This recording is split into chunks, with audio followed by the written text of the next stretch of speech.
Hi అండి. అందరికీ నమస్తే. అందరూ బాగున్నారా? నేను చాలా బాగున్నానండి. ఈరోజు మన వీడియోలో చాలా యూజ్‌ఫుల్ టాపిక్ గురించైతే మాట్లాడేసుకుందామండి. ఇంతకీ ఏంటి అనుకుంటున్నారా? ఆల్రెడీ మీరు టైటిల్‌లో చూసే ఉంటారు కదా!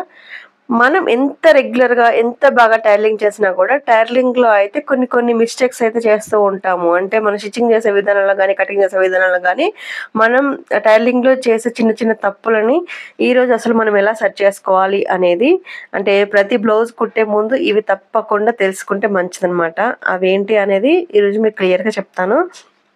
మనం వీడియో స్టార్ట్ చేసే ముందు కొత్త వాళ్ళు ఎవరైనా మన ఛానల్ చూసినట్లయితే ప్లీజ్ అండి సబ్స్క్రైబ్ చేసుకొని సపోర్ట్ చేయండి. అలాగే వీడియో స్టార్టింగ్‌లోనే ఒక చిన్న లైక్ ఇచ్చి సపోర్ట్ చేయండి.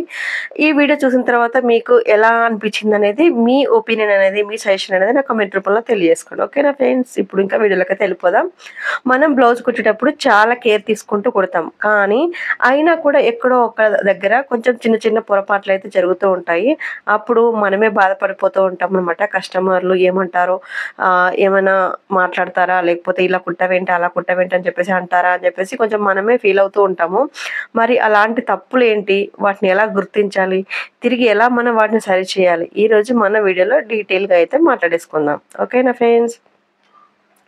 కొంతమందికి బ్లౌజ్ పొడవు చాలా చిన్నగా వస్తుంది. ఇంకొంతమందికి చాలా పెద్దగా వస్తుంది. అసలు ఇలాంటి తేడాలు ఎందుకు వస్తాయంటే కొలత తీసుకునేటప్పుడు మనం వాళ్ళ శరీరానికి సరిపడే తీరులో మనం కొలతలైతే తీసుకోకుండా చూసుకుంటామనమాట. అలా తీసుకోవాలనమాట. ఒకే ఫార్మాట్‌లో తీసేస్తాం. మీరు చిన్న చిట్కా గుర్తుంచుకోండి. సమయంలో అంటే మెజర్‌మెంట్స్ తీసుకునే సమయంలో వాళ్ళకి సంతోషంగా ఉండేలా కూర్చోబెట్టండి. అంటే వాళ్ళకి నిటారుగా మనం కూర్చోబెట్టేసి వాళ్ళకి ఎక్కడి నుండి ఎక్కడి వరకు కావాలి లెంత్ అనేది అది క్లారిటీగా మనము మార్కింగ్ అనేది అంటే టేప్‌తోని కొలుచుకొని తీసుకోవాలి. ఇవి తప్పకుండా చేయవలసిన మొదటి అంటే మనం చెస్ట్ లూజ్ తీసుకునేటప్పుడైనా, మనం బ్లౌజ్ పొడవు తీసుకునేటప్పుడైనా, వేస్ట్ లూజ్ తీసుకునేటప్పుడైనా, హ్యాండ్స్ పొడవు, హ్యాండ్స్ లూజు ఇవన్నీ కూడా కరెక్ట్‌గా తీసుకోవాలి. ఇది ఫస్ట్ మనం చేయవలసిన పని అనమాట. తర్వాత కొంతమందికి ఇంకొక పొరపాటు ఏంటంటే, మనము నెక్ కుట్టేటప్పుడు ఒక్కొక్కసారి టైట్‌గా కుట్టడము, లేదా టైట్‌గా కుట్టడం వల్ల ఏంటంటే వాళ్ళకి ఇట్లా ఊపిరి తీసుకోవడానికి కూడా ఈజీగా ఉండదనమాట. ఒక్కోసారి లూజ్‌గా కుట్టేస్తాము. అలాంటప్పుడు బ్లౌజ్ ఇలా వేలాడుతుంది అని చెప్పేసి కస్టమర్స్ అయితే చెప్తూ ఉంటారు. ఇలా ఈ ఇద్దరికి సరిగ్గా కుదిరేలా కొలత తీసుకునేటప్పుడు మనం మెడ చుట్టూ 2 వేళ్ళ గ్యాప్‌లో ఉండేలా తీసుకోవాలి. అలా తీసుకుంటే పర్ఫెక్ట్ ఫిట్టింగ్ అనేది వస్తది. ఇది బాగా గమనించుకోండి. మెడ చుట్టూ అంటే అర్థమైంది కదా! మెడ చుట్టూ 2 వేళ్ళు గ్యాప్ ఉండేలా మనము ఈ నెక్ అనేది తీసుకోవాలి. ఓకేనా ఫ్రెండ్స్? ఇంకా డాట్స్ విషయానికొస్తే మన ఫ్రంట్ పట్ల ఫిట్టింగ్ కరెక్ట్‌గా ఉండాలి అంటే ముఖ్యంగా మనం చేయవలసింది ఫ్రంట్ డాట్స్ అనమాట. డాట్స్ పొజిషన్ అనేది చేంజ్ చేసామనుకోండి, బ్లౌజ్ ఎంత ఫిట్ అయినా కూడా ఆకృతిగా అంటే అది ఫిట్టింగ్ కరెక్ట్‌గా కనిపించదు. డాట్ వేసేటప్పుడు మన బస్ట్ పొజిషన్ బట్టి చాక్ పీస్‌తోని మార్కింగ్ వేసుకొని దాన్ని ఫాలో అవుతూ మనం స్టిచ్ చేయాలి. ఒకసారి బాడీపై వేసి చూసి ఆ తర్వాత ఫినిషింగ్ అనేది చేసేసేయండి. అంటే కస్టమర్స్ ఉండరు కదా! మనం బాడీ పైన ఎలా వేస్తామని మీకు డౌట్ రావచ్చు. ఖచ్చితంగా మనం బస్ట్ సైజ్‌ని బట్టి మనం వాళ్ళకి అంటే మన చెస్ట్ లూజ్‌ని బట్టి కూడా వాళ్ళకి ఎలా వస్తుంది ఏంటనేది ఒక క్లారిటీ వస్తది. ఎందుకంటే మనం ఆల్రెడీ స్టిచ్చింగ్ చేసే ఫీల్డ్‌లో ఉన్న వాళ్ళకి ఖచ్చితంగా తెలుస్తది. బిగినర్స్ వాళ్ళకి ఏంటంటే కొంచెం మనం ఇంకా ట్రైనింగ్ అనేది తీసుకోవాలనమాట. ఎవరికైనా ఒక సైజ్ అంటూ ఉంటదనమాట. ఆ సైజులను బట్టి కుడితే ఖచ్చితంగా ఫిట్టింగ్ అనేది కరెక్ట్‌గా వస్తది. ఫ్రంట్ పార్ట్ షేప్ అనేది నీట్‌గా వస్తది. అలాగే ఇంకొక విషయం ఏంటంటే, ఎప్పుడైనా మనం స్టిచెస్ అనేది సడెన్‌గా చేస్తా ఉంటే, అది ఒక్కొక్కసారి వంకరగా వస్తదండి. కుట్టు అనేది లూజ్ రావడము, లేదంటే వంకరగా రావడం వస్తది. అలాంటప్పుడు ఖచ్చితంగా ఒకసారి బాబిన్ చెక్ చేసేసుకోండి. అలాగే మిషన్ స్టార్ట్ చేసే ముందు చిన్న క్లాత్ పైన ఫస్ట్ మనం ఒక స్టిచ్ అనేది వేయండి. డైరెక్ట్ బ్లౌజ్ అనేది పెట్టకండి. డైరెక్ట్ బ్లౌజ్ పెడితే అది స్టిచ్చింగ్ పడక, లేదంటే ముద్దలుగా రావడము, అలా వచ్చినప్పుడు ఆ బ్లౌజ్ పీస్ అనేది చిరిగిపోతదనమాట. అంటే ఆ కుట్టు అనేది ఒకటే దగ్గర ముద్ద పడిందనుకోండి, అది తీయడానికి మనకి ఇబ్బందిగా ఉంటది. ప్లస్ అక్కడ హోల్స్ పడతాయన్నమాట బ్లౌజ్‌కి. కాబట్టి ఎప్పుడైనా స్టార్ట్ చేసే ముందు మార్నింగ్ మనము మిషన్ క్లీన్ చేసుకొని స్టార్ట్ చేసే ముందు మనం చేయవలసింది ఏంటంటే చిన్న క్లాత్ పైన స్టార్ట్ చేయండి. ఓకే. కుట్టు నీట్‌గా వస్తుంది అనుకున్నప్పుడు సెట్ అయిపోయాక ఇంకా మీరు బ్లౌజ్ పైన మొదలుపెట్టేసేయండి. అర్థమైంది కదా! నేను చెప్పిన 4 పాయింట్స్ అయితే. అలాగే ఇంకొకటి ఏంటంటే కస్టమర్ తప్పైనా మనమే ఒప్పుకోవాల్సొస్తది ఒక్కొక్కసారి. అంటే మన తప్పే అన్నట్టు ఒప్పుకోవాల్సొస్తది. ఇక్కడే చాలా మందికి మిస్ అయిపోతుందండి. కస్టమర్ కొలత తప్పుగా ఇచ్చినా మనమే ఒప్పుగా తీసుకోవాలి. ఓకేనా? అలాగే వాళ్ళు తిరిగి మనల్ని నమ్మి వచ్చేందుకు సానుకూలంగా మనం మంచిగా మాట్లాడాలి. మంచిగా రిపేర్ చేసి ఇవ్వాలి. ఒకవేళ ఏదైనా మిస్టేక్ చేసినా గూడా మనం రిపేర్ చేసి ఇచ్చి వాళ్ళని ఇంకా మళ్ళీ మన షాప్‌కి రిపీట్ అయ్యేలా మనం మాట్లాడుకోవాలి. అంటే మన మాటలను బట్టి గూడా కస్టమర్స్ అనేవాళ్ళు ఒకవేళ మనం చేసిన చిన్న పొరపాట్లను కూడా వాళ్ళు ఎక్స్‌క్యూజ్ చేసేసి మన కస్టమర్లు మనకి రిపీట్‌గా వస్తూ ఉంటారు. అప్పుడు వాళ్ళ నమ్మకంపై మనం అంటే వాళ్ళ నమ్మకం మనపై చాలా పెరుగుతుందనమాట. ఇది బాగా గుర్తుపెట్టుకోండి. టైలరింగ్ అనేది అద్భుతమైన కళ. ఒకసారి మనం 10 బ్లౌజుల్లోనూ పర్ఫెక్ట్‌గా కుట్టగలిగితే అది మన ఒక బ్రాండ్ లాగా మిగిలిపోతది. ప్రతి తప్పుని నేర్చుకొని మనం ముందుకు వెళ్తే మన టైలరింగ్ అనేది చాలా ఎదుగుతుందనమాట. ఎవరైనా ఏమన్నా అన్నా కూడా మనం హ్యాపీగా, ఓపికతోని, ప్రేమతోని చేస్తే ఖచ్చితంగా మనకి గుర్తింపనేది ఈరోజు కాకపోయినా రేపైనా వస్తదండి. అంటే మన స్టిచ్చింగ్‌ని బట్టి మనకి పేరొస్తది. అరే! ఇక్కడ బాగా కుడుతున్నారు అన్న ఒక ఇది అనేది ఒక స్థాయిలో మనకి ఖచ్చితంగా వస్తది. మన స్టిచ్చింగ్ పైన ఆధారపడి ఉంటది. ఒకవేళ మీరు స్టార్టింగ్‌లో ఉన్న వాళ్ళైతే ఖచ్చితంగా ఇలాంటి టిప్స్ అయితే పాటించండి. అలాగే ఇంట్లో టైలరింగ్ చేసేవాళ్ళు కూడా కొన్ని చిన్న మిస్టేక్స్ అయితే చేస్తూ ఉంటారు. వాళ్ళకి కూడా నేను చిన్న సజెషన్ అయితే ఇవ్వాలి అనుకుంటున్నాను. ఎందుకంటే మన ఛానెల్‌లో చూసేవాళ్ళు చాలామంది ఇంట్లో స్టిచ్చింగ్ చేసేవాళ్ళు కూడా ఉన్నారు. అలాగే మనలాగా షాప్స్‌ని రన్ చేసేవాళ్ళు కూడా ఉన్నారు. అందరికీ ఉపయోగపడే విధంగా ఉండాలి కదా అని చెప్పేసి మీరు ఇంట్లో కూర్చొని శ్రమ పడుతూ, కుటుంబ బాధ్యతలు చూసుకుంటూ టైలరింగ్ చేస్తున్న వాళ్ళకి ఒక్క చిన్న మాట చెప్పాలి. మీరు ఇంట్లో కుట్టేది చిన్న పని కాదు. అది కూడా ఒక కంపెనీ లాంటిది. అది బాగా గుర్తుపెట్టుకోండి. మీరు మీ వాడిన కత్తెర గాని, మీ మిషన్ లేకపోతే మీరు వాడే చాక్ పీస్‌లు అంటే ఇప్పుడేమంటారు? మార్క్ బిళ్ళలు ఇలాంటివి కూడా ఇవన్నీ మీకు సొంతగా మనకి పనికొచ్చే పనిముట్ల లాంటివి. మనకు ఆదాయాన్నిచ్చేటివి. అది మనకి ఆనందాన్నిచ్చేటివి. మన బ్రతుకు తెరువనుకోండి. వాటిని మనం జాగ్రత్తగా చూసుకోవాలి. అందుకే వీటిని మనం హాకీలా కాకుండా ప్రేమగా, శ్రద్ధగా చూసుకుంటే మన పనిలో చక్కదనం అనేది కనిపిస్తదండి. మనం నీట్‌గా ఏ పనైనా చేసుకోగలుగుతాము. ఇంట్లో టైమ్ మేనేజ్‌మెంట్ అయితే చాలా అవసరం. మీకు ఇలాంటి వీడియోస్ అయితే నేను చాలా వరకు చేస్తూనే ఉన్నాను. మనం ఇంట్లో టైమ్ మేనేజ్‌మెంట్ బట్టి మనం ఇంట్లో టైలరింగ్ అనేది ఇంకా ఎక్కువగా చేసుకోవచ్చు. ఉదయం ఇంటి పనులయ్యాక మధ్యాహ్నం ఒక 3 గంటలు టైలరింగ్ టైమ్‌గా ఫిక్స్ చేసుకుంటే ఇది మన ప్రొఫెషనల్ అవుట్‌ఫిట్ అవుతది. పేపర్ మీద ప్లాన్ వేసుకోవడం అలవాటు చేసుకోండి. ఒక గోడ పైన అంటే పేపర్ పైన రాసి, ఆ పేపర్ అనేది గోడకు అంటించుకోండి. మీరు రోజు ఒకసారి చెక్ చేసుకోండి. అసలు ఒకవేళ మర్చిపోరు. ఒకవేళ ఒక 20 డేస్ మీరు రెగ్యులర్‌గా అదే ఫాలో అయ్యారనుకోండి, ఆటోమేటిక్‌గా మీ లైఫ్ స్టైల్ అదే అయిపోతది. కానీ మధ్యలో ఏదైనా బయటికి వెళ్ళడము, ఏదైనా డిస్టర్బెన్స్ రావడము, ఏదన్నా హెల్త్ బాలేకపోతే కొంచెం ఒక్కొక్కసారి మిస్ అవుతా ఉంటాయి. కానీ మిగతా టైంలో అలానే చేసుకుంటూ ఉంటే అదే మీకు ప్రొఫెషనల్ అవుట్‌ఫిట్ అయితది. నిజంగా పేపర్ మీద ప్లాన్ వేసుకుంటే చాలా మంచిది. నేను ఇది మీకు చాలా సార్లు వీడియోస్‌లో చెప్పాను. ఇలా చేస్తే రోజుకి కనీసం 3 బ్లౌజులైనా మనం ఈజీగా కుట్టగలుగుతాము. అప్పుడు మనకి ఎంతో కొంత అమౌంట్ అయితే వస్తాయి కదా! కొన్నిసార్లు కస్టమర్లు మాట్లాడే తీరే మన మనసుని బాధపెడుతుంది. కానీ మనం అంటే మన పని మనం చూసుకోవాలి. వాళ్ళు కోపంగా మాట్లాడితే మనం మెత్తగా సమాధానం ఇవ్వాలి గానీ, మనం కూడా సీరియస్ అవ్వకూడదు. ఎందుకంటే వాళ్ళు కూడా ఎంతో మనీ పెట్టేసి మన దగ్గరకి తీసుకొస్తూ ఉంటారు కస్టమర్స్ కాబట్టి, వాళ్ళ మీద మనం సీరియస్ అవ్వకూడదు. ఒకవేళ వాళ్ళదే చిన్న పొరపాటైనా మనం వాళ్ళకి మెల్లిగా చెప్పాలి కానీ, గట్టిగా అరవకూడదు. అండ్ సారీ అక్క ఇంకోసారి బాగా చేస్తాను. ఇవే తప్పులు మళ్ళీ జరగవు అని జెప్పేసి మనం చెప్తూ ఉండాలి. ఇలా చెప్పినప్పుడు వాళ్ళు కాసేపటికైనా కూల్ అవుతారు. తర్వాత వాళ్ళే మళ్ళీ మన దగ్గరికొస్తారు. అది మన విజయం. మన చేతి పని మాత్రమే కాదు, మన మాట తీరు వాళ్ళని పట్టేసే గొప్ప పద్ధతనమాట. మీకు అర్థమైంది అనుకుంటున్నాను. నేను చెప్పే విషయాలన్నీ కూడా బాగా గుర్తుపెట్టుకోండి. టైలరింగ్ వస్తే చాలండి. ఇలాంటివి కూడా చాలా వరకు తెలిసి ఉండాలి. అప్పుడే మనం టైలరింగ్‌లో సక్సెస్ కాగలుగుతాము. అలాగే ఈరోజు వీడియోలో మీకు చాలా వరకు చెప్పాలి అనుకుంటున్నాను. టైలరింగ్‌లో జరిగే కొన్ని కామన్ మిస్టేక్స్ అనమాట. వాటిని ఎప్పుడు జరగకుండా చూసుకోవాలి.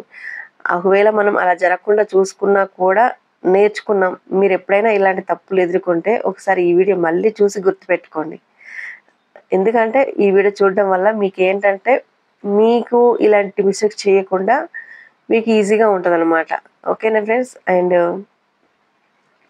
ఇది ఒక చిన్న వీడియో కాదు. మీలా ఇంట్లో కూర్చొని గొప్ప కళలతో హ్యాపీగా టైలరింగ్ చేసుకున్న వాళ్ళకి ఒక మార్గదర్శకం అవుతుంది అనుకుంటున్నాను.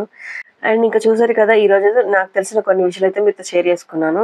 అయితే ఈరోజు ఇంకా నిన్నైతే హెల్త్ బాలేదు కదండీ! ఇంకా షాప్‌కైతే వచ్చేసాను. షాప్‌కొచ్చేసి అన్నీ కుట్టాల్సినవి కూడా కొన్ని అర్జెంట్‌గా ఉంటే ఒక 2 బ్లౌజులైతే కుట్టేసానండి. నిన్న 2 అంటే 2 బ్లౌజులు కుట్టేసాను. ఆ 2 బ్లౌజులు కుట్టేసిన తర్వాత ఇంకా వేరేటి రేపటి కోసమైతే అన్నీ రెడీ చేసేసుకున్నాను. మనకి రెగ్యులర్‌గా వచ్చే కస్టమర్స్ అనమాట. మళ్ళీ కాల్ చేసి వచ్చారని చెప్పాను కదా! షార్ట్ వీడియోలో ఆల్రెడీ నిన్న పెట్టాను. ఇంకా వాళ్ళయ్యే ఉన్నాయన్నమాట ఈరోజు. అంటే ఒక 2 మాత్రం కుట్టేసి ఇవ్వాలి. మిగిలినయన్ని తర్వాత ఇస్తా అని చెప్పాను. అలా మనకి కస్టమర్సు ఇప్పుడు నేను ఒకరోజు షాప్‌కెళ్ళకపోయినా వాళ్ళు నెక్స్ట్ డే అయినా వచ్చి వెయిట్ చేసి వచ్చారు అంటే, అంటే మనకి అలవాటయిపోయారనమాట. అంటే మన స్టిచ్చింగ్‌కి అలవాటు పడిపోయారు. మనం మాట్లాడే విధానం వాళ్ళకి బాగా నచ్చింది. మనం స్టిచ్చింగ్ చేసే విధానం వాళ్ళకి బాగా నచ్చింది. అందుకనే వాళ్ళకి ఒక్క రోజు, 2 రోజులైనా వాళ్ళు వెయిట్ చేశారు కానీ వేరే వాళ్ళ దగ్గరికైతే వెళ్ళలేదనమాట. అలా ఉంటారనమాట. మనం మాట్లాడే పద్ధతిని బట్టి, మనం చేసే స్టిచ్చింగ్‌ని బట్టి మన దగ్గరికి రెగ్యులర్‌గా కస్టమర్స్ అయితే వస్తారు. అయితే మీరనుకోవచ్చు, మరి ఎంతమంది ఎలా మాట్లాడినా మనం ఎలా రిసీవ్ చేసుకుంటామక్క అని చెప్పేసి. కొంతమంది ఉంటారండి. వాళ్ళకి మనం రివర్స్ కౌంటర్ ఇస్తేనే బెస్ట్ అనమాట. చెప్పాను కదా! ఎందుకంటే వాళ్ళు ఏదైనా మనం సేల్ చేయాలన్నా, లేదు మన స్టిచ్చింగ్ చేసుకోవాలన్నా, అసలు ఎలా అంటే మనం చెప్పే ప్రైస్‌కి వాళ్ళు చాలా చాలా ఘోరంగా అడుగుతూ ఉంటారు. ఈ రేటుకి కుట్టండి, ఆ రేటుకి కుట్టండి, లేదంటే ఈ రేటుకి ఇవ్వండి అని చెప్పేసి. అలాంటి వాళ్ళకి ఒకసారి, 2 సార్లు చెప్పాలండి. ఎందుకంటే వాళ్ళకి కూడా మనం కొంచెం ఓపికగానే 2, 3 సార్లు సమాధానం చెప్పాలి. అయినా కూడా వాళ్ళు అలానే లేదు ఇంతకే కుట్టండి, ఇంతే ఇస్తాను అని అన్న వాళ్ళకి మాత్రం అస్సలు తీసుకోకండి. ఎందుకంటే మనమేమి వృధాగా అంటే వట్టిగా కూర్చొని కుట్టట్లేదు గదా! మన హెల్త్ పాడు చేసుకుంటూ, మనం ఇంట్లో పనులన్నీ చేసుకుంటూ, మన లైఫ్‌ని లీడ్ చేసుకుంటూ మనం స్టిచ్చింగ్ చేస్తున్నాం. ఎందుకు? మనకొక రూపాయి వస్తది అని జెప్పేసి. దాన్ని వాళ్ళు ఒక ఏదోలాగా ఏదో కుట్టేస్తారులే, ఏదో చేసేస్తారులే అన్నట్టుగా మాట్లాడుతూ ఉంటారు కొంతమంది. కస్టమర్స్ అయినా ఎవరైనా. అలాంటి వాళ్ళని నెగ్లెక్ట్ చేయడమే బెస్ట్. అంటే వాళ్ళని అక్కడికే వదిలేయాలి మనమిక. రాదు, కుదరదని చెప్పేసేయాలి డైరెక్ట్‌గా. మనం మొహమాటాలకు పోయి చెప్పకుండా ఉన్నామనుకోండి, మనమే బాధపడాల్సొస్తది. నేను ఇలాంటి ఫేస్ చేశాననమాట నా టైలరింగ్ జర్నీలో. కొంతమందిని అవాయిడ్ చేసేసాను. కొంతమందికి డైరెక్ట్‌గా చెప్పేసాను. అలా చెప్పిన వాళ్ళు మళ్ళీ రిపీట్‌గా వస్తూ ఉంటారు. వచ్చినా కూడా నేను చెప్పాను గదా! ఒక్కోసారి అలా అవాయిడ్ చేయడమే బెస్ట్. ఎందుకంటే మనం రోజుకి ఎన్నో బ్లౌజులు కుట్టాలి. ఒక్క బ్లౌజు గురించి వాళ్ళు పెట్టే డిస్కషను మనకి టైం వేస్టు. అలాగే ఆ మాటలు మనకి మైండ్‌లో ఉండిపోయి మిగతా బ్లౌజులను గూడా మనం స్టిచ్చింగ్ చేయలేము. అలాంటి వాళ్ళ మాటల వల్ల. కాబట్టి ఆ ఒక్క బ్లౌజ్ కోసం మనం ఇన్ని బ్లౌజులను పోగొట్టుకోలేము. ఇంతమంది కస్టమర్స్‌ని దూరం జేసుకోలేము. అలాగే మన హెల్త్‌ని పాడు చేసుకోలేము. కాబట్టి అలాంటి వాళ్ళని ఒక్కరిని దూరం చేసుకున్న నష్టమేముండదు. అలాంటి వాళ్ళని పక్కన పెట్టేసేయండి. మిగతా వాళ్ళని చూసుకోండి. అప్పుడు మన బిజినెస్ అనేది పెరుగుతది. మన మనసు కూడా ప్రశాంతంగా ఉంటది. మనం టైలరింగ్ చేయాలంటే మన మనసు ప్రశాంతంగా ఉండాలి కదా! మనం టైలరింగ్‌లో ఎలాంటి మిస్టేక్స్ చేయకూడదు అనుకుంటే మన మనసు ప్రశాంతంగా ఉండాలి. మనం హ్యాపీగా ఉండాలి. అవన్నీ ఉండాలి అంటే కొందరిని దూరం పెట్టడమే చాలా మంచిది. ఇలా నాకు తెలిసి ప్రతి టైలర్‌కి ఇలాంటి కస్టమర్స్ ఒకరిద్దరైనా ఖచ్చితంగా ఉంటారు. నాకు కూడా అలానే ఉండే. కొంతమందినైతే కట్ చేసేసాను. ఇంకా కొంతమంది ఉన్నారులెండి. కానీ ఒకరిద్దరున్నారు. కానీ వాళ్ళతోనంత పెద్దగా డిస్కషన్ అనేది పెట్టను. మనం డిస్కషన్ పెట్టాము అనుకోండి, ఇంక వాళ్ళు ఇంకెక్కువ చేస్తారనమాట. అందుకనే వచ్చామా, ఇచ్చామా, వెళ్ళామా అన్నట్టుగా ఉండాలంతే. ఇంకా చాలా మంది కస్టమర్స్ అయితే మంచిగా మాట్లాడుకుంటూ కాసేపు ఉంటారు. మనం ఒకవేళ నేను ఊరెళ్ళినా గూడా ఒక్కొక్కసారి వచ్చిన తర్వాత ఇచ్చే కస్టమర్స్ కూడా ఉన్నారు. అన్ని రోజులు వెయిట్ చేసి. ఇంకొకరు నేను రేపెళ్తాను అంటే నాకు ఈరోజు కుట్టిచ్చేసి ఎళ్ళక్క అని జెప్పేసి అనేవాళ్ళు గూడా ఉంటారనమాట. అలాంటి కస్టమర్స్‌ని ఎప్పుడు వదులుకోకండి. ఎందుకంటే మనకు అన్నం పెట్టేది వాళ్ళే అనుకోవాలి. ఎందుకంటే అంటే మన స్టిచ్చింగే మన జీవనాధారం అనుకోండి. అది మనకు అన్నం పెట్టేదే కదా! అలా మనం ఏదైనా మనం చేసే పని దైవంతోని పోల్చుకోవాలి. అప్పుడే మనం ఆనందంగా, హ్యాపీగా ఉండగలుగుతాము. వాళ్ళకి అందిస్తాము. వాళ్ళు హ్యాపీగా ఉంటారు. మనం హ్యాపీగా ఉంటాము. అలాగే మీకు ముందు నేను వీడియోలో చెప్పాను కదండీ! టైలరింగ్‌లో చేసే మెయిన్ మిస్టేక్స్ అనేది, ఆ మిస్టేక్స్ అనేది ఎప్పుడు చేయకండి. అలా చేస్తే మనకి కస్టమర్స్ అనేది రిపీట్ అవ్వరు. అలా రిపీట్ అవ్వకుండా ఉంటే మన బిజినెస్ అనేది దెబ్బతీస్తుంది. అలాగే మన ఏమంటారు? అలా ఎవరైనా ఒకరు బాలేదు అనంటే మన మనసుకి ఎంత బాధగా ఉంటదో, అలా బాధపడకుండా ఉండాలి అంటే మనం అలాంటి మిస్టేక్స్ చేయకూడదు. ఒకవేళ మిస్టేక్ చేసినా కస్టమర్స్‌తోని మెల్లిగా మాట్లాడుకుంటూ వాళ్ళని సరి జేసి, వాళ్ళకిచ్చేసి హ్యాపీగా ఉండాలి. వాళ్ళని హ్యాపీగా ఉంచాలి. మనం హ్యాపీగా ఉంటాం అప్పుడు. ఓకేనా ఫ్రెండ్స్. ఇవన్నీ ఈరోజు ఎందుకు చెప్పాను అంటే, నిన్నైతే అస్సలు బాలేదు కదండీ. నిన్న బాలేకపోయినా నేను ఆ కస్టమర్‌వి 2 బ్లౌజులు కుట్టానండి. నిజంగా నాకు ఎలా అంటే తలనొప్పి, తల తిరుగుతా ఉంది. ఏదోలా ఉంది అసలు. మబ్బు మబ్బుగా ఉంది. నిద్రొచ్చినట్టుగా అనిపిస్తుంది. అయినా గూడా బలవంతంగా కుట్టేసానండి ఆ 2 బ్లౌజులు.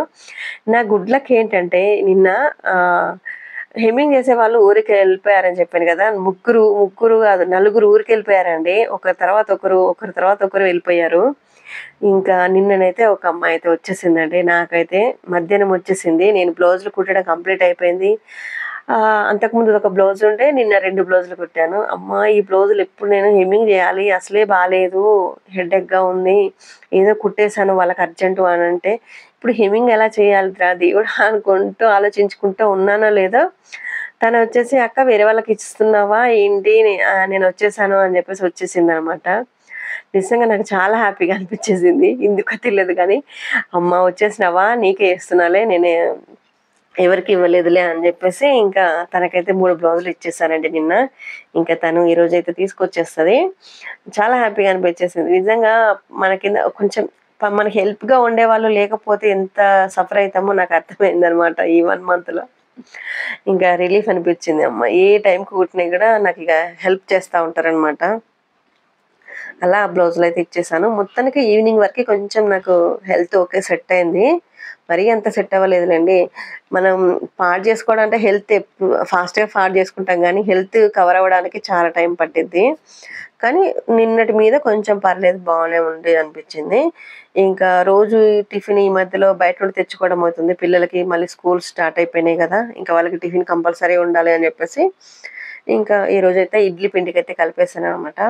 ఇడ్లీ పిండి పెట్టేసుకున్నాను. తర్వాత ఇంక కొంచెం ఆహ్, మినపపిండి ఉంటే దీన్నైతే నేను ఊతప్పంలాగా వేస్తున్నాను. ఇంక ఈరోజు అన్నంలోకే డైరెక్ట్‌గా ఇలా తినేసేద్దామని జెప్పేసి. అలాగే కొంచెం టమాటా చట్నీ చేస్తున్నాను. మార్నింగ్‌ది సొరకాయ కర్రీ చేశాను. సొరకాయ కర్రీ ఉంది. ఇంకా మా పిల్లలు తినట్లేదనమాట సొరకాయ కర్రీ. వాళ్ళకేంటో నచ్చదు, ఒక్కొక్కసారి తినరు. ఇంకా అందుకని వాళ్ళకైతే ఇలా టమాటా చట్నీ చేస్తున్నాను. ఇంకా పెరుగుంది. ఇంకా మార్నింగ్ కర్రీ నేను, మా హస్బెండ్ తింటాము. అలాగే అన్నంలోకి కొంచెం నంచుకోవడానికి ఇలా ఊతప్పం వేస్తున్నాననమాట. మొత్తానికి టైమొచ్చేసి అప్పటికి 8:30 అవుతుంది. నేను ఈరోజు కొంచెం 7:30కే వచ్చేసానండి షాప్‌కి. అది కాక వర్షం పడిందనమాట అంటే హైదరాబాద్‌లో దాదాపు నిన్నంతా వర్షమే పడింది కదా! సాయంత్రం పూట. అప్పటికే 6:30కో, 7కో స్టార్ట్ అయింది వర్షము. ఇగ నేనైతే 7:30, 7:45 వరకు షాప్‌లోనే ఉండి 8 లోపైతే ఇంటికొచ్చేసాను. ఇక వంట అది కంప్లీట్ చేసేసుకొని ఇలా ఇంకా రెడీ చేసేస్తున్నాను. ఇంకా మా మా హస్బెండ్ వచ్చారు. వచ్చిన తర్వాత అడ్జస్ట్‌మెంట్ తీసుకొనైతే బయటికెళ్లారనమాట ఏదో చిన్న పని మీద. వర్షంలోనే ఫుల్‌గా తడిచేసొచ్చారు. ఇంకా నేనైతే వాళ్ళొచ్చే వరకైతే వంట అది కంప్లీట్ చేశాను. హెల్త్ బాలేదు కదా! ఎందుకు చేస్తున్నావు? నేను హెల్ప్ చేస్తాను కదా! అని మా వారైతే వచ్చేసన్నారు. కానీ ఇంకా కొంచెం హెల్త్ బావున్నా నేనే చేసేసుకుంటాను. ఇంకా వాళ్ళకైతే ఏ పని చెప్పను. మొత్తానికి సీరియస్ అయ్యి ఇంక నేను లేవలేని పరిస్థితి ఉంటేనే మాత్రమే వాళ్ళతోని చేపిస్తాను తప్ప, కొంచెం బాగున్నా నేనసలు చేపించననమాట. కానీ మా హస్బెండ్ ఎప్పుడు హెల్ప్ చేస్తానే అంటారు. నేను చెయ్యను అనరు. రెస్ట్ తీసుకో అనే అంటారు. కానీ ఇంకా నేను అంతసేపు రెస్ట్ తీసుకొని తనొచ్చి చేయడం ఎందుకులే అని నాకనిపిస్తదనమాట. అందుకని నేనే చేసేసుకుంటున్నాను. ఇంకా మొత్తానికి ఊతప్పం ఇవన్నీ కూడా రెడీ అయిపోయాయండి. మొత్తానికైతే ఇప్పుడైతే తినేసేయాలి.